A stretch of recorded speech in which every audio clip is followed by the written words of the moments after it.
Good afternoon, everyone. First of all, I'd like to thank everyone who participated in organizing this event, as well as everyone in attendance for the opportunity to share.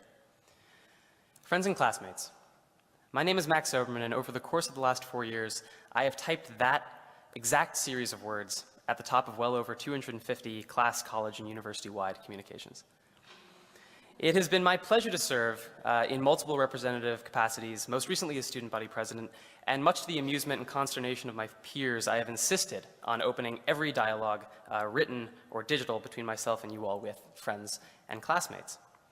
Now, thankfully, I'm sure this short reflection will not be on my term because nobody needs that, least of which me, but rather on what and who those words mean. The great pleasure of my former office was that I was often presented with the task of explaining this university's students to its administrators in every corner, reach, and division of the institution. Often, like cosmonauts making contact with a new form of life, these various officials would peer across desks and boardrooms and essentially ask, "What are you?" You being used as the royal you, meaning us in this case. And without fail, in each of these moments, I would pause and explain that we, everyone in this room, are experts in something. Not necessarily the same things, but something. I would say that Emory students define themselves, ourselves, as much, if not more so, by their extracurricular repertoires, as needlessly vast as they may be, their research, their volunteerism, their activism, as by their coursework. That our identities are inextricably linked to what we are or are not involved in, not just in addition to, but also sometimes on top of what we study. In fact, that's why I chose this school. On my visiting day, I saw the historic quad and other facilities to the soundtrack of tour guide fun facts, which some of you are now doubtlessly reviewing silently to yourself. I met a skeleton, which, to be honest with you, I still don't quite understand in many different ways. I attended a mock lecture, and so did all of you, but what kept me from my second choice was what I saw students doing.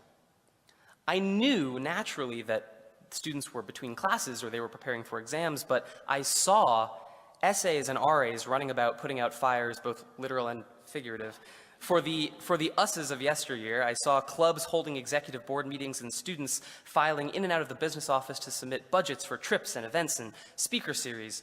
I saw advertisements for TEDx and coding competitions. I saw something that I would not understand for another couple of months, and that was that Emory students are in constant motion, heading in every direction imaginable, unless, of course, that direction is to a college football game. We are a kind of beautiful, productive, controlled chaos. What's amazing, though, is how somehow that chaos coalesces into overlapping spheres. So often, especially these days, we tend to focus on how our different portfolios make us, well, different. And as a result, we overlook the many ways in which our different portfolios make us the same. From different perspectives, we often tackle the same salient issues. Through different media, we engage in the love of the many arts and sciences. We program in the same spaces and engage in the same dialogue. Sometimes all of that happens in the same room or at the same table. And yes, in our classes, we do all of those things as well, but that's easy. We're forced to do that. It's woven into the fabric of this experience that we engage in such sameness. But the test of the character of this student body is to observe the ways in which we come together when we are not forced to. It is by circumstance that we are classmates, but it is by labor, by curiosity, and by choice that so too are we friends. It is because we hold intellectual curiosity sacred that we are classmates, but it is because we feel a deep-seated need to be engaged, and because the many different notes of that engagement form a remarkable, consonant social music that we are friends. Emory students are never content, and the ambitious never are. And so I implore you to continue to channel that profound, productive discontentment into the same sort of unity and community wherever it is that this next chapter leads you all. And so for the last time, friends and classmates, it is the greatest privilege to be both your classmate, but more so to be your friend. Thank you.